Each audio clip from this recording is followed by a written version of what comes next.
Donating to help cover our running costs and future projects by visiting www.muslimcentral.com/donate. طيب بسم الله الرحمن الرحيم الحمد لله رب العالمين والصلاة والسلام على رسوله الأمين وعلى آله وصحبه أجمعين أما بعد. I want to begin by saying jag är glad att vara bland mina syskon i Sverige. And that's it. No more Swedish. That's the end of it. Just that one sentence. Okay. Actually, I'm very happy to be here. This is my second time in this masjid. I think my first time was 2 years ago. And the masjid was quite new, and mashallah, tabarakallah, you guys have taken great care of it. It still looks clean and new, mashallah. That's great. It's good to be with you again. It's good to be in Sweden. I feel I have a lot of ties to this country. My oldest sister was born in Sweden. I have relatives that are Swedish, so I feel I have some kind of special ties beyond the fact that every time I come, the Muslims are so well-mannered and so excellent, so I'm very happy to be with you. Jazakumullah khairan. The lecture is about the golden age of Islam. The golden age of Islam. And we're talking about the time period where there was a lot of discoveries and scientific development and advancement and so on and so forth. And typically, this era was from the 8th century until the 12th century. So it's a good period of time.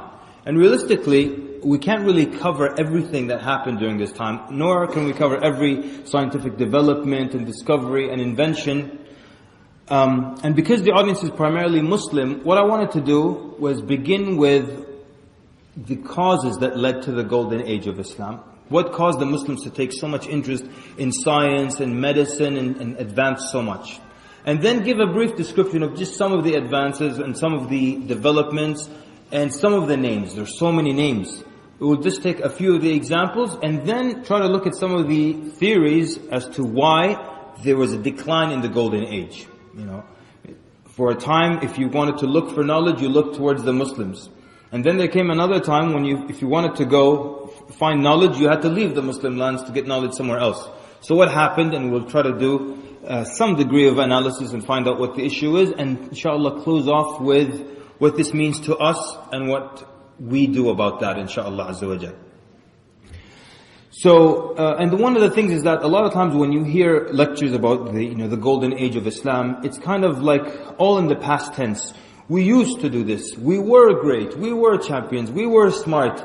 And it's kind of a very depressing lecture because it's like saying, we used to be smart, now we're all dumb. We were so intelligent, now we have no brains. And it kind of sounds like that. So inshallah azza wa jalla, we don't want it to sound like that. Alright, so the golden age, we said it's about the 8th century. And it started during the reign of the Abbasids. And as you know, the Abbasid dynasty, they overthrew the Umayyads and they moved the Muslim capital from Damascus, they moved it to Baghdad. And people try to speculate, what made the Abbasids so interested in knowledge and these kinds of things?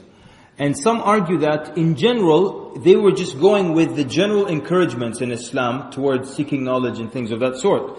Because, and as you've heard this many times, the first verse that was revealed was Iqra, which it either means recite or it means read. Either way, it's something to deal with knowledge, right? And from the importance of knowledge is that the Prophet ﷺ, after the Battle of Badr, the captives from amongst the Meccans, one of the ways they can set themselves free, if they knew how to read and write, was to teach 10 Muslims how to read and write, and by that they can get their freedom. And by the way, just so you know the importance and the greatness of this, before Islam, there were only 2 options if you were captured in war, before Islam. You're either enslaved for the rest of your life, or you're killed. These were the only 2 options. So Islam added many other options, and amongst them are unconditional release. Like the old man after Badr, Prophet just let him go. He said, I have 2 daughters, and I don't have any money to pay my ransom, so the Prophet let him go. Unconditional release. Or it can be, the condition would be teaching someone. And it shows you the value the Prophet ﷺ gave to writing and to reading. So the Abbasids were just going with this general encouragement that we had. And the general statements that encourage seeking knowledge, seek knowledge from the cradle to the grave, that the blood of, the ink of scholars is more valuable than the blood of martyrs. They're just sayings that encourage education and learning and reading. Imam Ahmad ibn Hanbal, rahimahullah, he used to always walk around with his pen and his ink bottle, right? The mahbara. So people would ask him, "You're always carrying this?" And he would say, "Ma'al mahbara ila al-miqbara." So with my ink pen until I go to the grave. Yeah. So this was the general atmosphere. There was a lot of encouragement for seeking knowledge. Some of the interesting things in the past, if they noticed that someone was very intelligent, they immediately contact the parents and they would tell them, "Your child is very intelligent, mashallah. Take good care of them so they can become a great scholar and they can benefit the ummah." A scholar of Islam, right? Now what happens today? Today if someone is very intelligent, what do you tell the parents? What do you say? Take good care of them, they will become a great what? What do you say here? If someone's really intelligent. Scientist, yeah, they'll become a great doctor, inshallah. They'll become a brain surgeon, they'll become there's always medicine these days, right? Islamic knowledge, we just push that to the side. Islamic knowledge, we can all get that, that's no problem. One of my friends, his wife used to go to an Islamic university. So his parents will tell him, when is your wife going to go to school? In America, when we say school, it means university. So his parents ask him, when is your wife going to study and go to school and go to university? And he would tell them, she is in university. She goes to Islamic university. They'll tell him, no, we mean real university. And as if they play games with Legos. It's real, but now we don't respect Islamic knowledge. And that's why in certain countries, and we're not going to say the names, but in certain countries, your career is determined by basically what you get in high school. What do you call your degree here? SATs in America, GCSEs in UK, and they're called what here? Exactly that, whatever that is. You guys don't answer at all. Fantastic. So, if you get A's, then you can go into medicine. If you get B's, you can't go into medicine, but they'll give you other options. If you get C's, okay, it's getting narrow now, but we'll find you something. But if you have D's, you cannot enter any field. You cannot go to any university except for Islamic studies. So they would actually find, if I can say this, the dumbest people in the population and make them the imams, and they give them this important position because we don't give much attention anyways to Islamic knowledge. Just an interesting fact, in the old days, when someone was studying religion, they had to study mathematics as well. And they had to study astronomy as well. Why did they have to study mathematics? Anyone? If you're going to become an imam, why do you need math? There's something with math in it. When someone dies, what happens? The inheritance, you have to break it up in their fractions and their percentages. So it was mandatory for them to learn mathematics. Astronomy for what then? That's easy. Astronomy. Allahu Akbar. Ahlan, sabah al-khair. Come on everybody. The Qibla, Ramadan, the months, all these things related to Al-Falak, right? So they had to study these things. So they were smart and they understood the world. Yeah? Okay. The other thing the Abbasids did is that they welcomed knowledge from all parts of the world. They didn't have an issue. And from any part of the world, knowledge was welcome and the books were welcome and they would translate them. And that brought the good and the bad. The good, of course, would be the sciences, the worldly sciences. And the bad were some of the philosophies and some of, some crazy thoughts that crept into Muslim societies. But they welcomed knowledge from all parts of the world. The Abbasids set up something called Baytul Hikmah, the House of Wisdom, in Baghdad, in the capital. And basically, in this place, they would translate all the works of the Greeks, of any other nation, into Arabic. So they made this knowledge available to those who spoke Arabic at the time. And they had lots of translators. And translators were very important people and they were very well paid people. Some of the contemporary scientists now, and historians, they calculated what a translator was paid during this golden age of Islam. What they paid the translator. And by today's standards, a translator would be paid as much as an athlete or a sportsman is paid today. And they are some of the highest paid people, right? So the translator was a very important individual because they valued the knowledge that they brought. And so when you start to look at what happened, is that it became the center, an intellectual center. And science and philosophy and medicine, education was what was happening at the time. And whatever good that came from another society, they brought it in immediately. So paper, the Muslims then learned how to make paper from China. And of course that was great, because then these books were written on this paper, and the paper would absorb the ink, so it was not like writing on papyrus, which would dry up and break and the ink could be erased. It was a fantastic thing. And that's why there were so many books in Baghdad and in the library of Baghdad. Now, from India they took the decimal system, and those of you who read about that, Al-Khwarizmi is the name of an Arabic or Muslim scientist that comes up, and he is the one who basically he took the idea of the decimal system from the Indians, but he became popular for it and he made it popular as well. From medicine, they took whatever existed from the studies of medicine from the Greeks, from the Romans, and from the Persians, and they built upon that and added to that. So we have Ibn Sina, and he has his book known as the Canon of Medicine. And it was considered, and for a good number of years, to be one of the most important books in the field. And then they started to build hospitals. And the idea of building hospitals, taking care of people, this existed from a long period before that, from the time of Umar radiallahu anhu. So if you just look at the achievements of Umar ibn al-Khattab, they're really amazing. And the things that he thought of were just incredible. When they're building roads, they try to take the road that has the fewer mountains and hilltops, so you can get a nice and straight road. He made a certain fixed weight for the gold coin, because people would just mint these coins and one is heavier than the other, so he made a fixed weight. All kinds of creative things. He made what is known as a dhira' al-umari. So a dhira' is an arm's length, and it's not a very accurate measurement. If I tell you, make it 4 arms length, I told you, make me a bed, brother, make it 4 arms length, and then it's a tall Somali brother, so his bed is like 7 arms lengths for me, right? So what is an arm's length then? So Umar radiallahu anhu made a fixed measurement for that. All kinds of creative things. Now I want you to notice when they would set up, we're back in the reign of Umar ibn Khattab radiallahu anhu.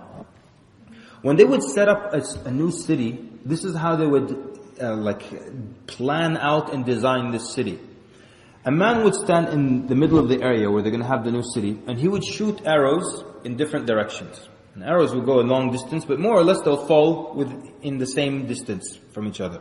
The center where he shot the arrows from, that will be the middle of the city. Remember, they're building a new city now. So the center where he was standing will become the center of this city. And what do you think they'll build in the middle there?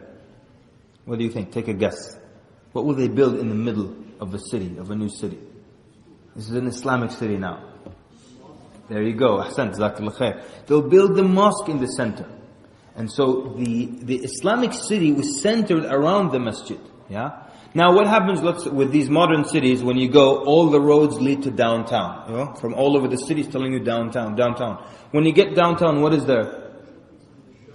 Okay, either shopping malls, or what they call the central business district. All these buildings, all the offices are downtown. Or sometimes all the roads lead to downtown and they all meet at a place where there is some statue or some monument to some president or some founder.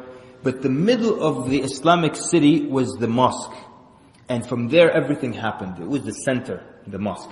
Now, then at the time of Umar as well, they started to build hospitals. And they came up with a very interesting way of deciding where to put the hospital. So they would take pieces of meat, raw meat, and they would put it in different parts of the city. And then every day they check on them.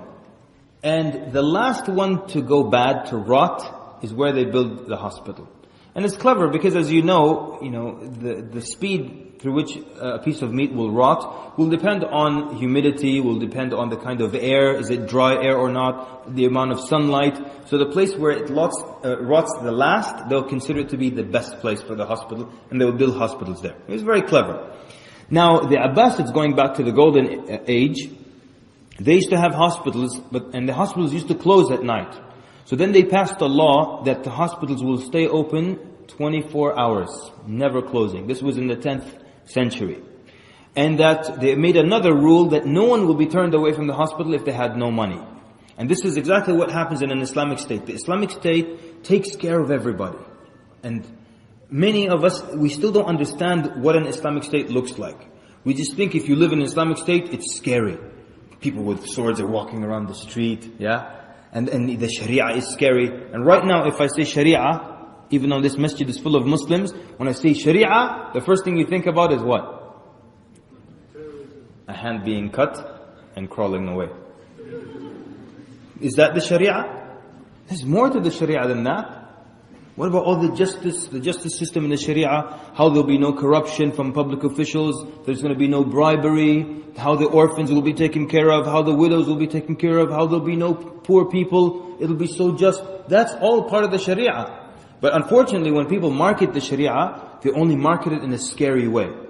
Yeah, and actually, about 2 years ago, a Muslim president, he said on television, yes, we're going to bring the Sharia, we're going to cut off hands, and we're going to cut off feet. How inviting is that? Is this the best you could do? This is how you're selling the Sharia to me? You know something? Islam is like a wonderful, beautiful palace. And this palace, the border, the fence around it is scary. Maybe it's razor wire. Maybe there's an electric fence or a moat with alligators in it. But do I judge the beauty of the palace just from how scary the fence or the border is? And you don't, right? So Islam is beautiful and the boundaries of Allah are scary. And they're designed to be scary. But is that all there is in Islam? Cutting off of hands and feet? Islamic State, you see a guy, salam, my hand is, how are you doing? Everyone has cut off hands and feet and there's no mercy. That's not it. I always tell people in a democracy, in America for example, we have a democracy, and we have capital punishment in the democracy. We have the electric chair, we have the gas chamber, we have lethal injection. You know, you go, they tie you up, they put a lethal chemical in your body, and it kills you. They put you in a room full of a poisonous gas, you breathe it and you die. That's how they kill you in America. One of the 3 ways they kill you. But did you ever hear any American president selling democracy by telling you about how they're going to kill people? Impossible. So what is that? The Muslim president come and say, we're going to cut off hands, we're going to bring democracy. That's like the American president coming and saying, we're going to bring democracy, we're going to cut off hands. That was me doing Obama. We're going to put people in the gas chamber. And after that, anyways. So, unfortunately, that's how we market the Sharia, right? So, hospitals that were open 24 hours a day, and no one was turned away if they didn't have money. And then they put together awqaf or waqf, which is like a charitable foundations, to fund hospitals, to fund schools. They used to take care of people like that. Students of knowledge were paid for by the government to study. Teachers were paid. And even if a sheikh just sits in the masjid and he teaches all day, the government will give him a salary so he can keep teaching. Because they viewed that as part of building the ummah, building the society. And they even had mental institutions.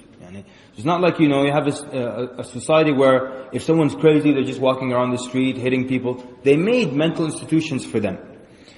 And they were not even afraid to give high positions to people who were non-Muslim. So there were Jews that had high positions, meaning in educational systems, and Christians that would have high positions. The whole point was about knowledge and spreading knowledge. Books were being translated, people were reading, people were studying, and people were understanding.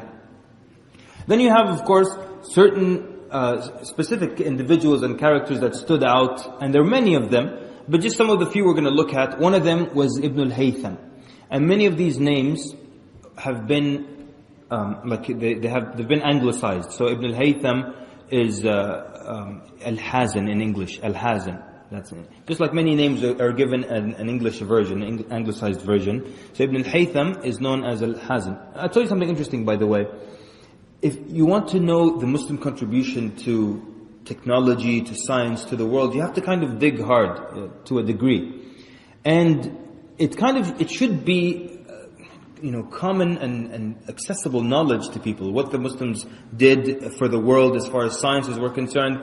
But for the most part, you find there just a few books here and there about Muslim contribution to the world. And one of the reasons behind that, this is just an interesting point, one of the reasons behind that is actually the Crusades. When the Crusades took place, there became this animosity between the West, or the Westerners, and the Muslims. So when Western scientists started to take from Muslim scientists, they didn't give them credit. They didn't say, we took this from them, or I borrowed this from this scientist, because there was this animosity, so why do I have to give them credit? These were people who were fighting us, and that's one of the reasons why many people in the West don't acknowledge all the good and all the great things that Muslim scientists had done in the past. And one of the contemporary scholars, historians, he did a study, and he found like some of the early and famous Western scientists stole things, copied them word for word from the Muslim counterpart. Word for word copied his work. Imagine someone gets a book and just copies it, translates it into his language. He says, these are my discoveries. Not giving him any credit. Why? Because we were fighting with them a few years ago. Who cares? I'm not going to give him credit. That's one of the reasons. So Ibn al-Haytham, he has a very popular book known as the Book of Optics. Kitab al-Manadhir. It's a book of optics. And he was, until now people not recognize his contributions to the scientific method. The scientific method. So if you want to prove something true or something false, what is the scientific method that you go through? And beyond just giving logical arguments, he actually developed experiments to prove or disprove something. So during his time, there were certain theories concerning vision. So people didn't know how your eyes saw things. So they had one known as the emission theory and the intromission theory. The emission theory said that light shot out of your eyes. Light rays shot out of your eyes, and they reached an object, and that's why you can see things. You can see things in this room now because light comes out of your eye and it hits things, and that's why you can see them. That's the emission theory. And the intromission theory said that particles from the object go off the object and enter into the eye, and that's how you're able to see things. And these theories were supported by known Greek writers and thinkers like Ptolemy and Aristotle and so on. And some of them believed that the Greek goddess of light, of fire, she actually lit a fire in the human eye, and that's how people see. Now you can understand how if you're a muwahhid and you're a believing Muslim, and someone tells you, the Greek goddess of light, she lit a fire in the human eye, and like, you know what? This is garbage. Okay, I know for sure that there's no goddess of fire, so I have to come up with my own theory. And he came up with ways of explaining how this doesn't work, and experiments that explained how light also travels in a straight line, light rays travel in a straight line. He argued that, for example, it's impossible that light shoots out of my eye to reach the object. Because he argued, if I put an object in a dark room, and I go stand outside, can I see it? No. So, if light is shooting out of my eye, I should be able to see it, correct? Just like if my eyes were like flashlights. Flashlights? How do you say flashlight in Swedish? Say it again? Fik? Lampa. Fik lampa. So if your eyes were like, I learned Rota yesterday, so alhamdulillah, so, learning some intellectual. So if your eyes were like a fik lampa, then you could actually be in the light and point to something in the dark, look at something in the dark, and you could see it because light is coming out of your eyes. But you can't see something if it's in the dark. That means light, even if you're in the light, and something's in the dark, you can't see it. That means no light is shooting out of your eye. He also gave another argument that was very logical. He said it would be impossible to look up at the stars, open your eyes and see the stars immediately. You understand the argument? Because if light goes from your eye and that's how you see an object, how would you see the stars? And even back then, people knew that stars were very, very far away. Now we know that they're, light years away. Millions of light years away. So he argued, how would you see a star? Everybody with me?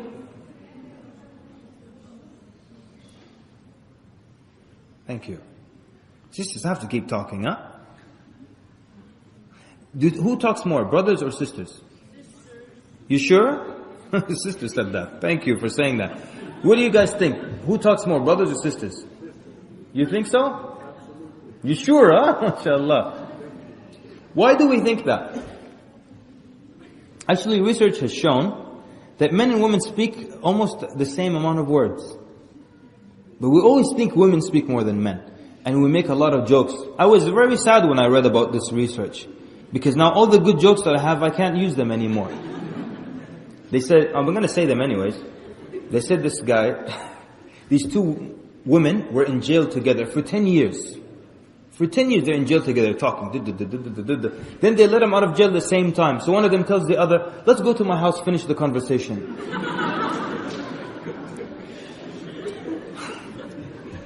This guy was sitting reading the newspaper.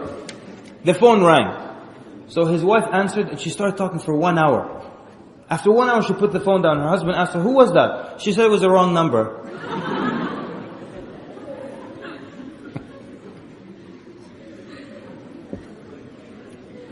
There was, in the old days, a very famous research, every psychologist was talking about. The research said that men speak 12,500 words a day.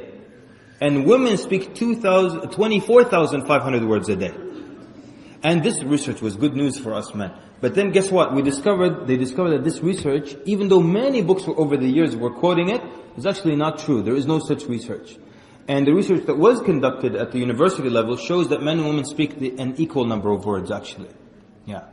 But anyways, the good joke was that the man read this research to his wife, and he said to his wife, you see, you guys speak twice as much as we do. And the woman said, yes, because we have to keep repeating ourselves. And the man said, what? Anyways. But here's my theory. This is why I think men think women speak more than men. Because if you look at brothers when they're out having kebab and talking to each other, they don't stop for 1 minute.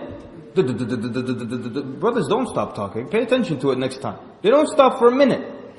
But we think women speak a lot, especially the married brothers. Where are the married brothers? You don't even want to be known today. So the married brothers, we think women speak a lot because you're not interested in what your wife has to say. That's why. So the wife is just talking, and you just, You know what we do for women? Sisters, let me tell you something. This is what your husband does to you, or your future husband will do to you, yeah? While you're talking, he doesn't listen. I don't listen to my wife either. What we do is we give you a spaced out variety of different sounds to make you think we're listening to you. So my wife is talking, I'm like,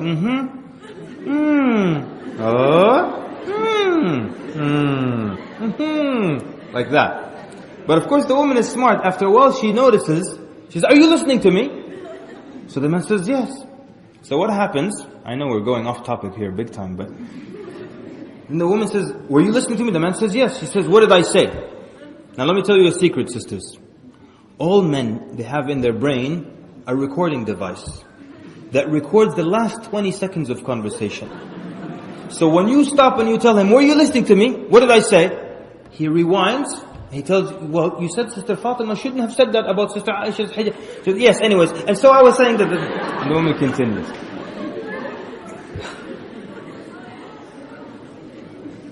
Okay, are we awake now? Can we continue? Wonderful. So, yeah, and I had the whole tangent because a lot of people just started speaking. It's boring. Oh, we did this in the past. Who cares, yeah? Anyways, I think it's interesting what Ibn al-Haytham did.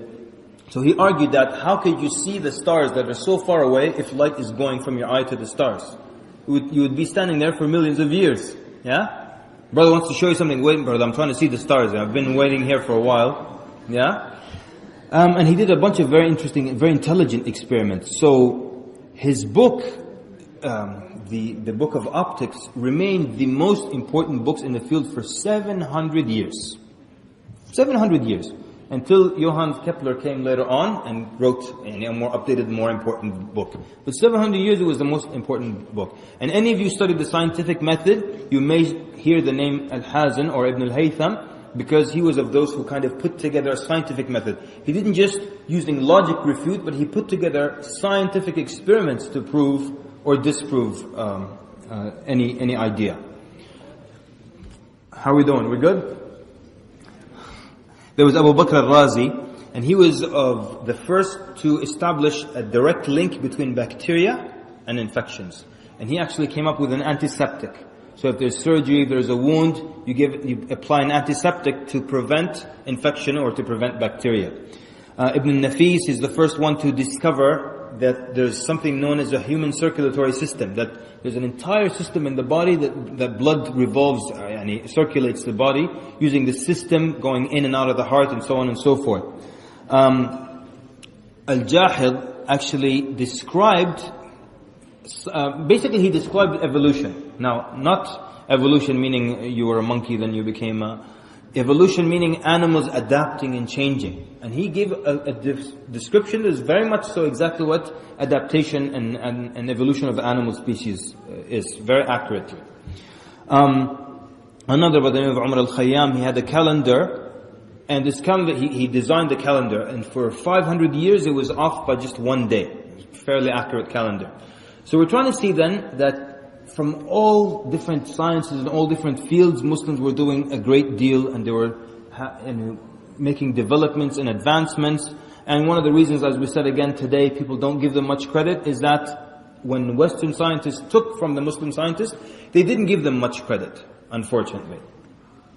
And so we said this goes from the 8th century until about the 12th century. That was the end of the Muslim golden age. What were the reasons for the decline? No one will tell you exactly for sure, but there are a number of different theories, and it can be a combination of these different reasons. Everyone with me?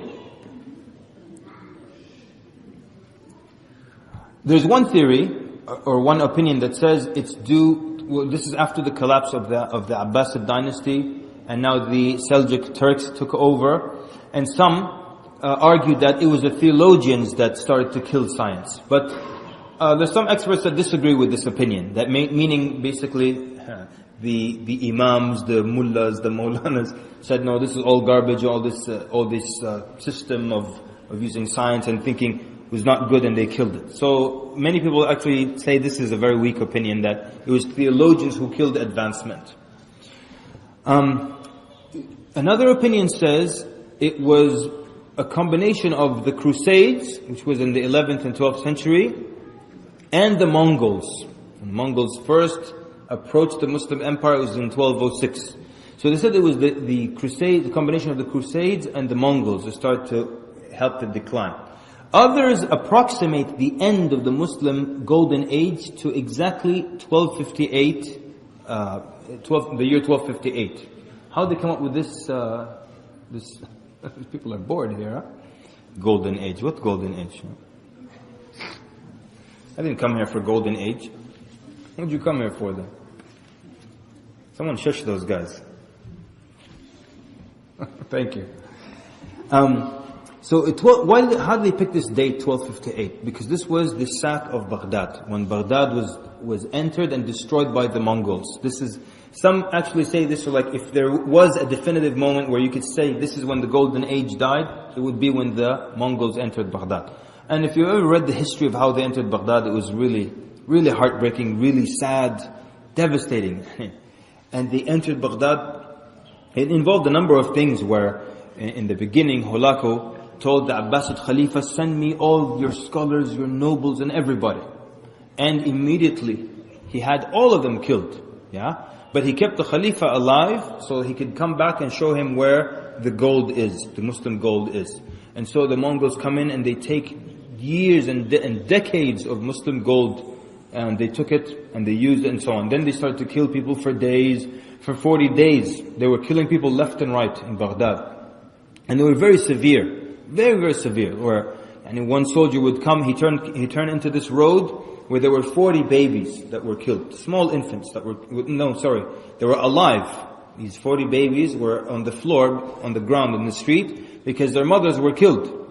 So this soldier now takes out his sword, and one by one starts to kill these babies. 40 of them.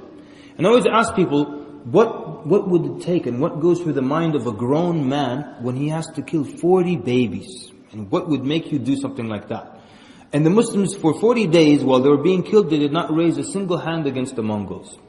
And it was said that, eyewitnesses said that one Mongol would have 100 Muslims behind him. And he would lead them all to their death, and they would not resist even. They wouldn't even raise their hands to resist, because they had scared them. Before entering Baghdad, the rumors were that the Mongols didn't eat, that their horses lived on roots, which had little nutrition. So their horses don't need nutrition, the men don't need nutrition, the women are great fighters. It's useless to try to fight them. So people were devastated and destroyed. And the whole point we're not going to describe everything the Mongols did, but what we want is that when they entered Baghdad, they, beyond killing and burning and everything, and when they just went from city to city to city, and they would kill 600,000, 700,000, 800,000, 1.2 million. That's how much they were killing people. But when they entered Baghdad, they went into the library, the Islamic library. And they took these books and they threw them into the Euphrates River. And the eyewitnesses said, they basically threw so many books into this river that the books became a bridge. So with their horses, they crossed over these books over the river. They became a bridge. And the eyewitnesses said the Euphrates River turned black. What made it turn black? The guys in the corner there. Yes.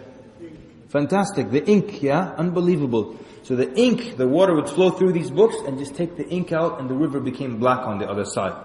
So sometimes, for example, you're studying the biography of Imam Al-Shafi'i, for example, and you understand that he wrote 200 books, for example. And today, how many books do we have of Imam Shafi'i? 4 or 6, just a few number of books. But what happened to the 200 other books? All of these things were lost, all these great writings, all the great translations, the great works were just lost in the river like that. And it was lost because the Muslims didn't want to defend themselves, they didn't want to wake up. So they allowed years and years of work and education and science to just really just go down the drain, figuratively. And so that's why many people pinpoint 1258 when they entered Baghdad specifically as if there's ever a point that can mark the decline of the golden era, it was that point specifically. Now others say, so now we've got the first opinion, which was quite weak, that's the religious people who killed science, and this is a weak opinion. The second was that it was a combination of the Crusades, and the third, the Mongols. And the fourth says that it's the weakness, it happened from within. So the Abbasid dynasty began to collapse, and little groups began to sprout up here and there. And I know we think it's a good thing when you break up and make your own group, but if we only had better wisdom, we'd see that there is more benefit in the ummah being together. So when the dynasty started to break off into little groups, and there were many of these groups all over the place, it started to become weak, and it started to get weakened. And these splits, and some even say these splits coupled with the decline of Orthodox Islam, which is like mainstream Islam, started to decline, and from there on everything else started to decline. And then we come to the final opinion, which is what a lot of the scholars say. The scholars say, for our ummah, Allah subhanahu wa ta'ala linked our success, our financial success and everything else to our deen, to our religion. So our financial success, the well-being and the state of the ummah and everything is linked to our deen. If we're in a good situation deen-wise, we'll be in a good situation dunya-wise. If we try to sell our deen and compromise the deen for the sake of getting the dunya, then Allah subhanahu wa ta'ala is going to abase us and we're going to be humiliated. And this is one of the opinion. And a number of ayat in the Quran show something to the same effect, right? A link between getting blessings and barakat from Allah subhanahu wa ta'ala and how you are religiously, internally.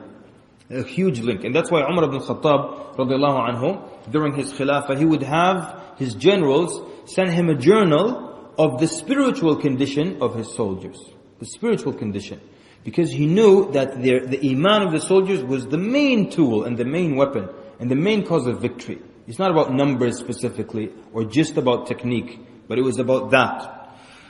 So when a decline started to happen religiously, then they start to lose the dunya, start to lose science, and start to lose ilm, and then start to get to a point where they became humiliated.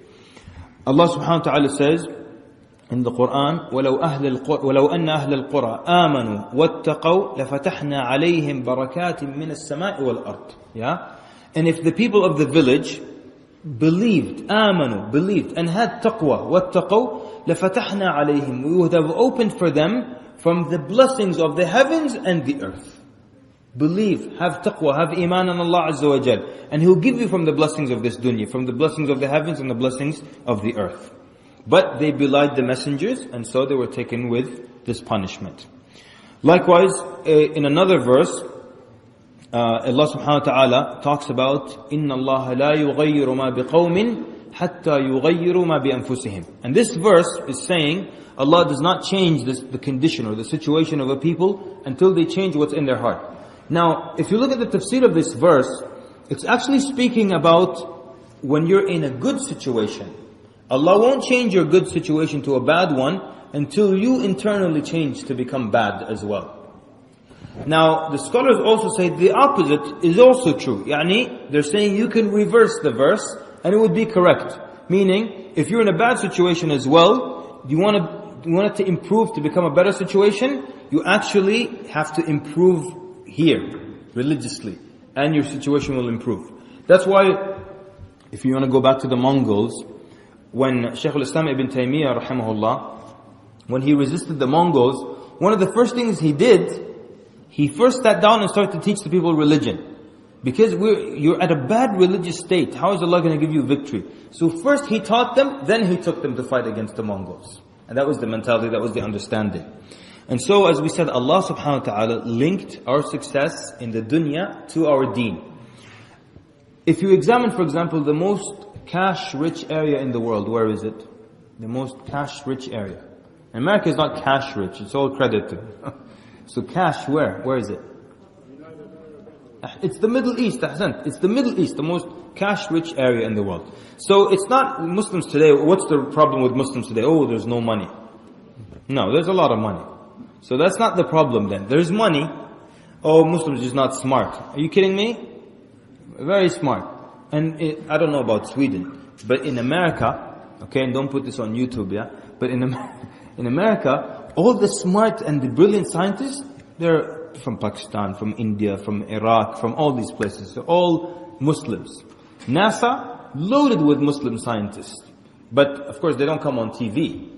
On TV, the white guy comes over, yeah, we put a rover on the Mars, and the Arab guys is behind.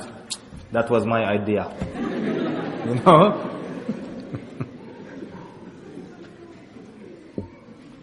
So people say it's about cash, it's not about that. They say it's about not having intellectuals and thinkers. We have brilliant people. Yeah? But they're not given opportunities. So the brilliant minds, they leave their countries, they go to the West and they get jobs there and they get appreciated there. So the link is that our deen is linked to our dunya. And when we want to sell out our deen for the sake of dunya, we're in the bad situation. It's kind of like what Umar radiallahu anhu said. That Allah subhanahu wa ta'ala gave the izzah, the dignity and the honor to those Arabs with Islam. The day they try to find dignity and honor in something else, Allah will abase them and humiliate them. Allah subhanahu wa ta'ala, I want to read a verse from surah, towards the end of Surah An-Nur. And in this surah, Allah subhanahu wa ta'ala is giving a promise. Allah Azza wa Jalla says, وَعَدَ اللَّهُ الَّذِينَ آمَنُوا مِنْكُمْ وَعَمِلُوا الصَّالِحَاتِ لَيَسْتَخْلِفَنَّهُمْ فِي الْأَرْضِ كَمَا اسْتَخْلَفَ الَّذِينَ مِنْ قَبْلِهِمْ. Let's translate. وَعَدَ اللَّهُ الَّذِينَ آمَنُوا مِنْكُمْ. Allah makes this wa'ad. A wa'ad, the scholars say, a wa'ad is a promise with a stipulation. You understand? Meaning, I will give you this, if there's an if. So a wa'ad is a promise of good, a promise of good, not just any promise. I will beat you, and that's not a wa'ad now, that's a threat. So it's a promise of good, and it has a stipulation with it. So Allah subhanahu wa ta'ala gives this wa'ad. وَعَدَ اللَّهُ الَّذِينَ آمَنُوا مِنْكُمْ وَعَمِلُوا الصَّالِحَاتِ. Those who believe from amongst you and do the good deeds. Not just those who believe. You believe and you do the good deeds, and that's the idea. We don't have people walking around saying, oh, I believe. One time I saw this Muslim, he was drunk and stoned.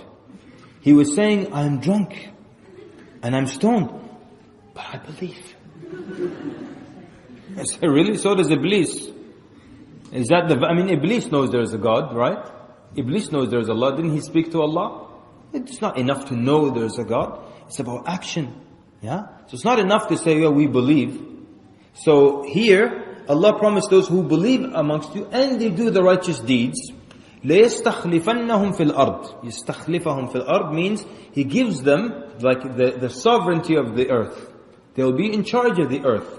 كَمَا اسْتَخْلَفَ الَّذِينَ مِنْ قَبْلِهِمْ, as He gave it to those before. Some scholars say those who had control of the earth before, meaning some of the prophets of Allah who had great control on earth. Yeah? كَمَا اسْتَخْلَفَ الَّذِينَ مِنْ قَبْلِهِمْ وَلِيُمَكِّنَنَّ لَهُمْ دِينَهُمُ الَّذِي ارْتَضَى لَهُمْ. And Allah will not only put them in charge of the earth, but He will give tamkeen to their deen. Meaning He will keep their religion strong and firm. It's not just that you're in charge of the earth, but just weak. In charge of the earth and make your religion strong on earth. Yeah? وَلِيُبَدِّلَنَّهُمْ مِنْ بَعْدِ خَوْفِهِمْ أَمْنًا. And He will replace their state of fear with a state of security. This is not an excellent thing. You're in charge of the earth, your religion is firm on earth, and the state of fear that you used to live in, it's gone now. And you live in a state of aman and security and amn. And there's no fear now. Then Allah subhanahu wa ta'ala gives the stipulation. This is what you have to do to get all these fantastic things. Allah Azza wa Jal says, يَعْبُدُونَنِي لَا يُشْرِكُونَ بِي شَيْئًا. يَعْبُدُونَنِي لَا يُشْرِكُونَ بِي شَيْئًا. They worship me and they do not worship anything along with me. طيب. Okay, now we're the ummah of Tawheed, right? We're the ummah of La ilaha illallah. The followers of the Prophet Muhammad sallallahu alaihi wasallam, Ibrahim alayhi salam, the destroyer of idols. How much shirk is in our ummah now?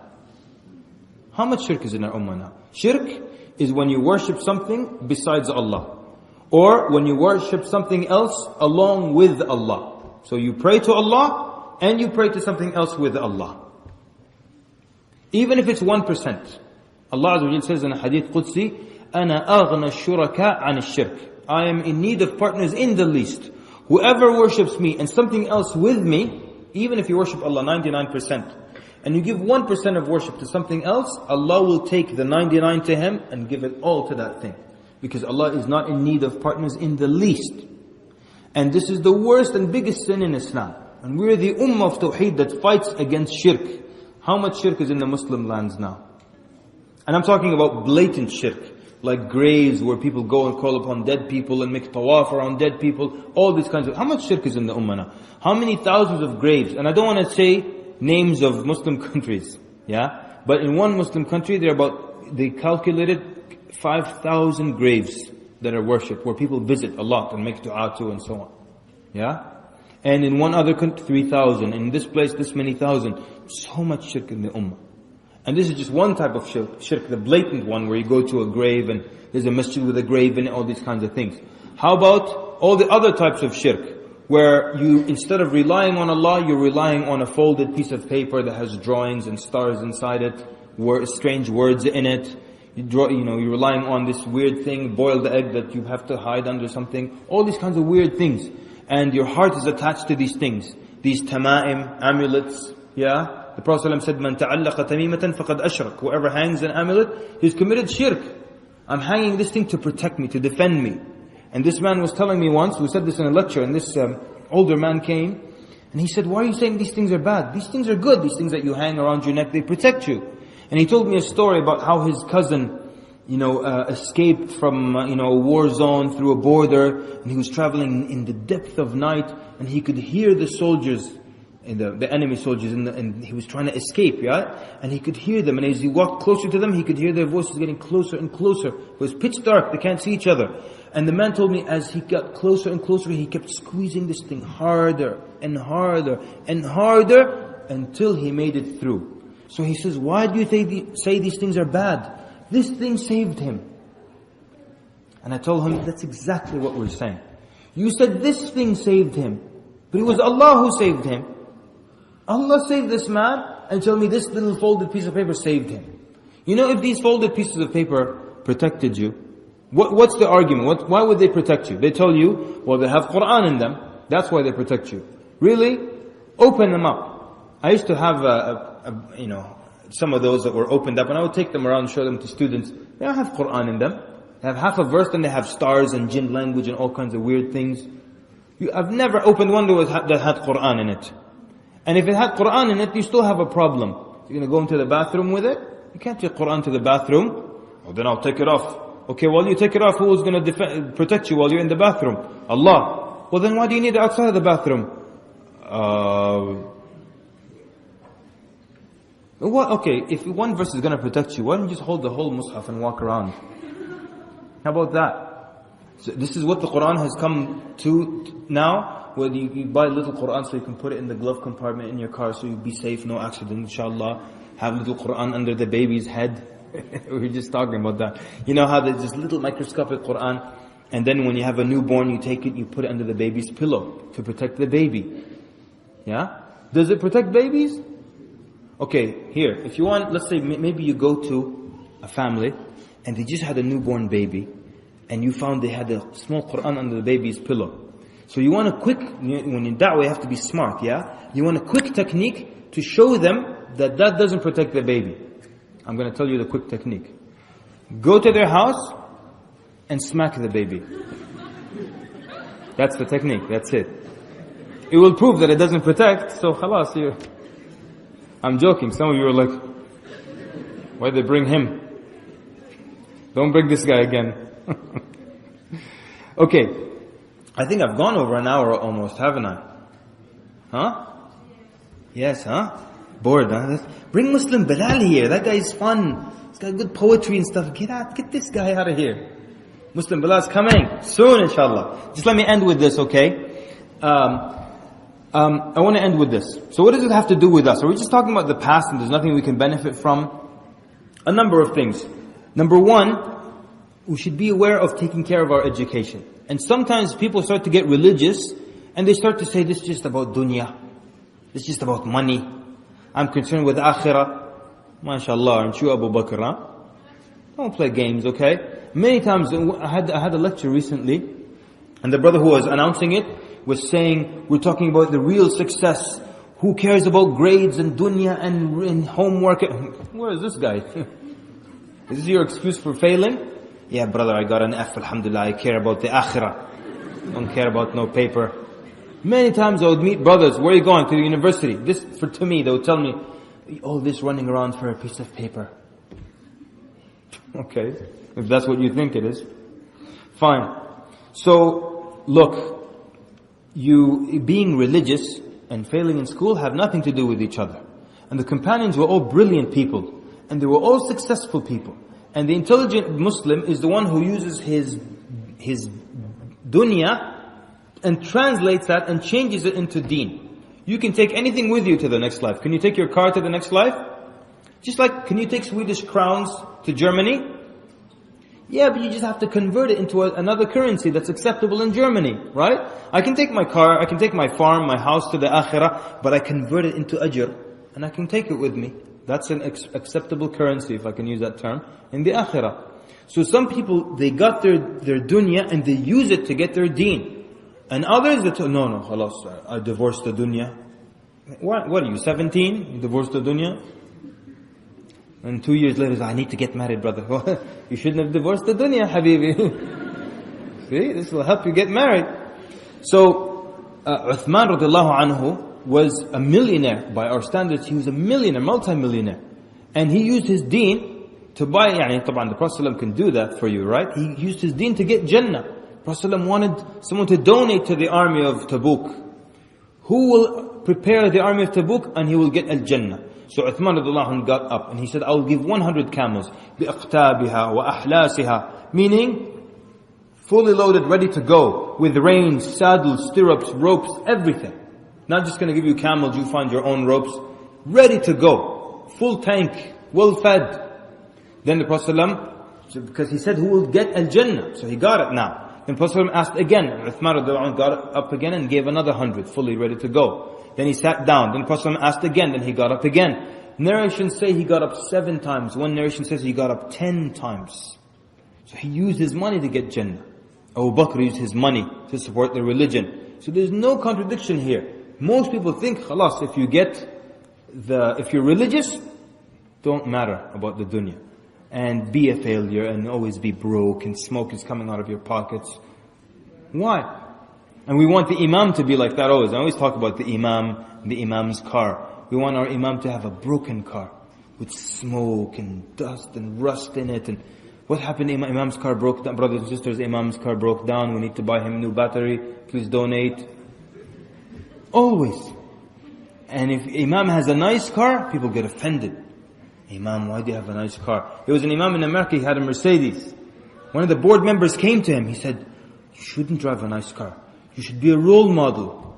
I had a broken Ford for 3 years. None of you sold your Porsches to buy a Ford. What kind of role model is this?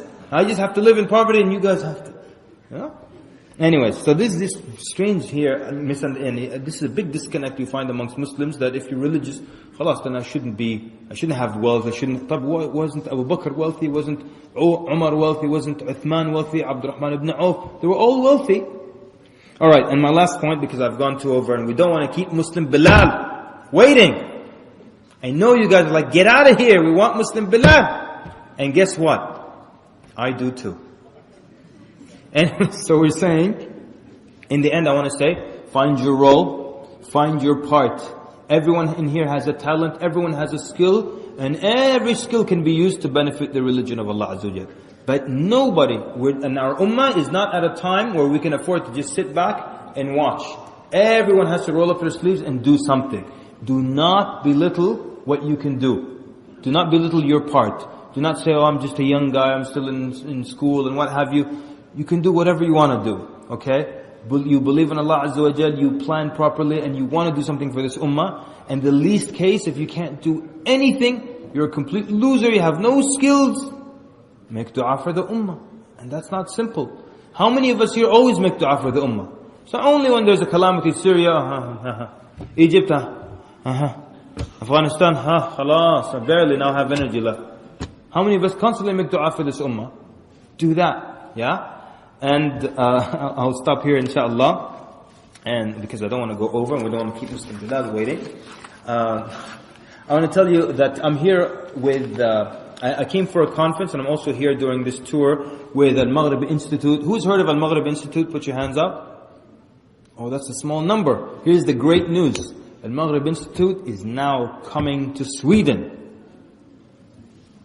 Yeah, thank you for that takbir. Excellent. Because you don't know what it is. Let me tell you what it is. Basically, what it is now, it's an institute that offers degrees in Islamic studies. Not everyone can go overseas and study in Al-Azhar and study in Medina and study overseas. Not everyone can do that. You're in the middle of studying law. How are you going to do that? So what happens is Al-Maghrib brings the course to your town. And it's an intensive course. It can be single weekend or double weekend, all day Saturday, Sunday. You take the course, you get the notes, you understand your topic very well. The instructor leaves town, and then 4 weeks later you take the exam online, and it goes towards your degree in Islamic studies. A number of courses, a number of great instructors. Do you guys know Sheikh Yasir Qadi? He's the Dean of Academics with the Al-Maghrib Institute. You guys know Sheikh Walid Basuni? Oh, come on people now. I thought we were friends. Sheikh Walid Basuni, people. Sheikh Walid, man, this is our heavy hitter. This is our heavyweight in North America. Sheikh Walid is the vice president of Al-Maghrib. You guys know Sheikh Muhammad al-Sharif? Man, you guys, man. He is the founder of Al-Maghrib Institute. You guys know Sheikh Abu Isa Ni'matullah, AE. Yeah. So AE is one of our instructors. Sheikh Yasir Birjas, Sheikh Muhammad Faqih, Sheikh Ahsan Hanif. Yeah. And a bunch of names, yeah. And the most handsome instructor of all, Kamal, El-Mekki. I'm just kidding. Now, anyway, so it's coming to Stockholm. The first course will be in November. It's going to be on the Seerah of the Prophet ﷺ with Sheikh Abdul Bari Yahya, who's phenomenal. And come to the course, especially if you think you know the Seerah. See if you'll be challenged at the course or not. Knowledge is much deeper than we always think it is. So now, this is a great blessing that's coming to the country. And maybe it'll come to your city as well, because it's in multiple cities, sometimes in one country. So maybe it can come to Yattibori. Anyway, Jazakumullah khair for your attentive listening. And the website is almaghrib.org for more information. Almaghrib.org. Jazakumullah khairan. Sallallahu barak ala Muhammad. We're going to take a break, and then it's going to be time for... Yes, two sisters are excited. Muslim Bilal. Jazakumullah khairan. Assalamu alaikum wa rahmatullah.